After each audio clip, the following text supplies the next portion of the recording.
Mabilis ang usapang bones po tayo ngayon ng ating kamay at paa, pero bago po yan, please don't forget to subscribe and click the notification bell. Thank you! Dito po ang carpals at dito naman po ang tarsals. Carpals, metacarpals, phalanges. Distal, middle, proximal. Now, dito tayo sa carpal bones mas mahihirapan pero magtutulungan tayo dyan para mas madali nating matandaan. Now, titignan mo lagi kung ano yung nilagay na picture kasi baka right hand or left hand yon. So, magsisimula lagi tayo dun sa may thumb, dun sa may radial part. So, from thumb to your little finger and then the next line, gano'n na naman, from thumb to little finger. Now, let's start. Ang pinakauna is scaphoid. Lunate, triquetrum, pisiform, trapezium, trapezoid, capitate. And the last one, hamate. Now, para mas madali nating mas matandaan yung malilit na bones na to, lagi nating tatandaan yung she looks too pretty. Try to catch her. Tandaan na ang carpals ay sa kamay.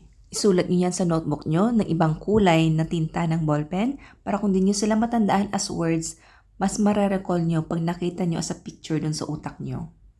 Next ay ang ating tarsals. T for talampakan.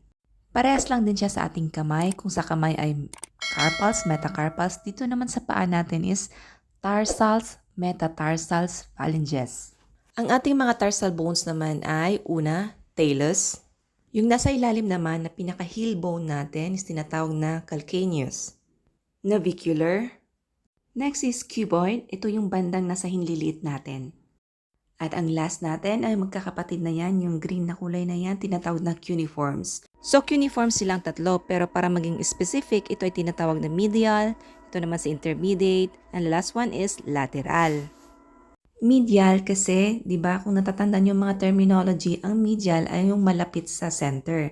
Intermediate kasi nasa gitna siya, and lateral ay yung nasa may outside part.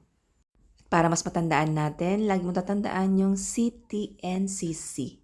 So, yan po guys, ang mga bones sa ating paa at kamay. So, sana kahit konti may natutunan po tayo. Thank you for watching until sa dulo and thank you, bye-bye. Please don't forget to subscribe.